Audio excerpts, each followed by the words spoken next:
الحمد لله رب العالمين والعاقبة للمتقين فلا عدوان إلا على الظالمين أشهد أن لا إله إلا الله وحده لا شريك له وأشهد أن سيدنا ونبينا محمدا عبده ورسوله لا نبي بعده اللهم صل وسلم وكرم ومجد وعظم وبارك على سيدنا محمد وعلى آله وأصحابه أجمعين أما بعد يا أيها الذين آمنوا اتقوا الله حق تقاته ولا تموتن إلا وأنتم مسلمون معاشر المسلمين jamaah salat Jumat Masjid Al-Hidayah yang dirahmati oleh Allah, marilah momentum yang mulia ini kita gunakan sebaik-baiknya untuk meningkatkan kualitas takwa kita ke hadirat Allah Subhanahu wa taala. Kita pegang teguh keimanan kita dan jangan sampai kita meninggal dunia di luar kalimat la ilaha illallah Muhammadur Rasulullah. Hadirin yang saya hormati, Rasulullah sallallahu alaihi wasallam merupakan sosok yang terbaik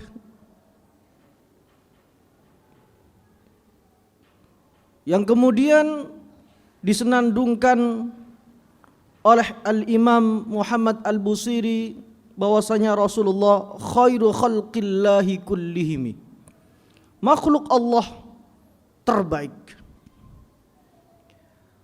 Dalam kitab Bidayatus Sul fi Tafdhilir Rasul karangan Al-Imam Al-Izz Ibn Abdissalam, Sultanul Ulama Izzuddin Ibn Abdissalam, disebutkan bahwasannya satu ayat sebelum surat Al-Bayyinah Allah mendeklarasikan bahwasannya innalladzina amanu wa aminus salihati ulaika hum khairul bariyah. Sungguh orang-orang yang beriman dan beramal soleh, merekalah manusia terbaik. Bahkan sebagian tafsir bariyah disebutkan adalah makhluk.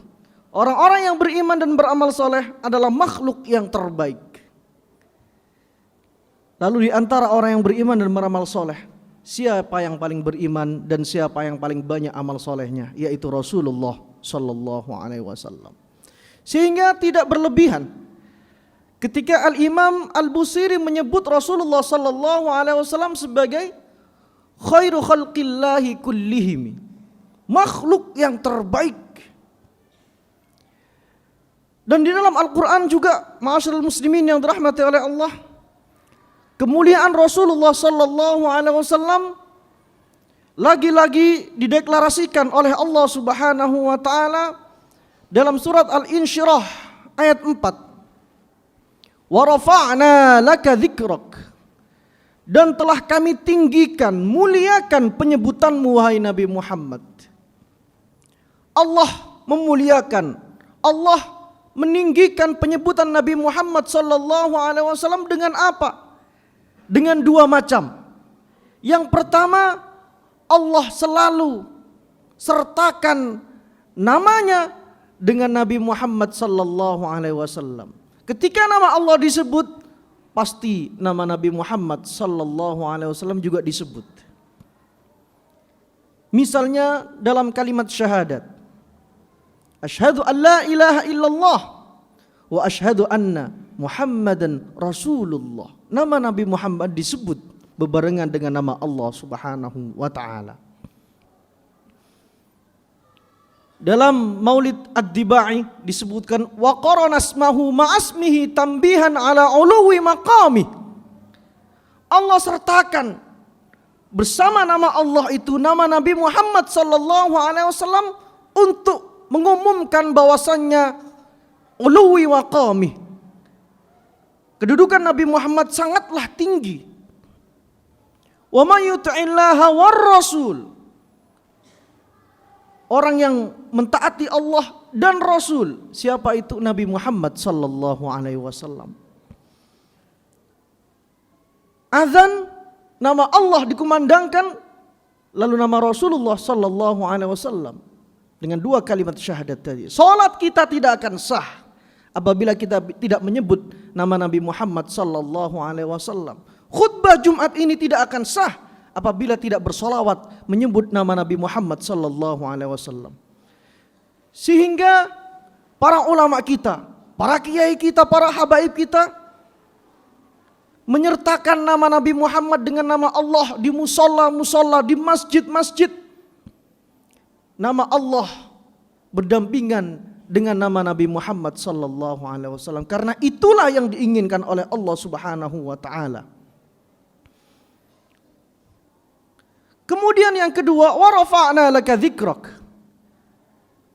Kami tinggikan penyebutanmu wahai Nabi Muhammad. Apa maksudnya? Allah tidak pernah sama sekali memanggil Nabi Muhammad dengan namanya ya Muhammad dalam Al-Quran. Apabila kita buka mulai surat Al-Fatihah sampai surat An-Nas, ternyata Allah memanggil para nabi dan para rasul lainnya langsung dengan namanya. Ya Adam uskun anta wa zawjukal jannata wa kula minha ragadan haitsu syi'tuma. Wahai Adam, tinggallah bersama istrimu di surga. Ya Nuh bit bisalamin minna wa barakat. Ya Zakaria inna nubashshiruka bi ghulamin ismuhu Yahya. Ya Yahya khudhil kitaba biquwwah. Ya Ibrahim, ya Musa, ya Isa, semua nabi dipanggil oleh Allah dengan langsung namanya. Namun Nabi kita Muhammad sallallahu alaihi wasallam tidak pernah ditemukan satu ayat pun, bahkan potongan ayat pun Allah memanggil Nabi Muhammad dengan ya Muhammad, tidak. Allah memanggil Nabi Muhammad sallallahu alaihi wasallam dengan kedudukannya. Ya ayyuhar rasul, ya ayyuhan nabi, tidak dengan namanya. Ini sebuah penghormatan dari Allah Subhanahu wa taala untuk Nabi kita Muhammad sallallahu alaihi wasallam. Sama ketika kita memanggil pejabat daerah kita, Pak RT, Pak RW, Pak Lurah, kita tidak langsung memanggil namanya fulan, fulan, tidak. Tapi kita memanggil dengan kedudukannya. Itu sebuah penghormatan. Dan Nabi kita Muhammad sallallahu alaihi wasallam tidak pernah dipanggil oleh Allah Subhanahu wa taala langsung dengan namanya ya Muhammad, namun dengan kedudukan ya ayyuhar rasul, ya ayyuhan nabi. Inilah yang melatar belakangi para ulama, para kiai, para habaib kita tidak langsung memanggil nama Muhammad untuk Nabi Muhammad sallallahu alaihi wasallam. Diawali dengan sayyidina, diawali dengan nabi, diawali dengan baginda dan lain sebagainya, karena memang ada tuntunannya dalam Al-Quran Al-Karim. Ma'asyiral muslimin yang dirahmati oleh Allah, tidak hanya itu, kemuliaan Rasulullah sallallahu alaihi wasallam, keistimewaan Rasulullah sallallahu alaihi wasallam, apabila kita urai tentu tidak memungkinkan pada kesempatan siang hari ini.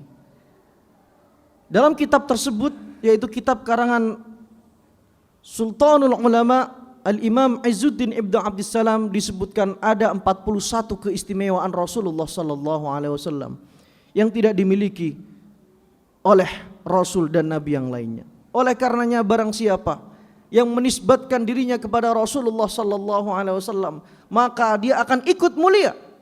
Kita sebagai umat Rasulullah, kita menisbatkan diri kita kepada Rasulullah sallallahu alaihi wasallam sehingga kita menjadi kuntum khaira ummatin ukhrijat linnas. Kita menjadi umat yang terbaik. Al-Qur'an diturunkan kepada Rasulullah sallallahu alaihi wasallam sehingga Al-Qur'an menjadi kitab suci yang paling mulia. Makkah dan Madinah yang menjadi jejak tilas sejarah Rasulullah sallallahu alaihi wasallam, maka Makkah dan Madinah menjadi dua kota yang paling mulia di muka bumi ini. Maka siapapun yang menisbatkan dirinya kepada Rasulullah sallallahu alaihi wasallam, yang menggantungkan dirinya kepada Rasulullah sallallahu alaihi wasallam, maka dia akan ikut dimuliakan oleh Allah Subhanahu wa taala. Cukuplah kita sebagai umat Rasulullah sallallahu alaihi wasallam. Aqulu qouli hadza astaghfiru rabbakum innahu kana ghaffara.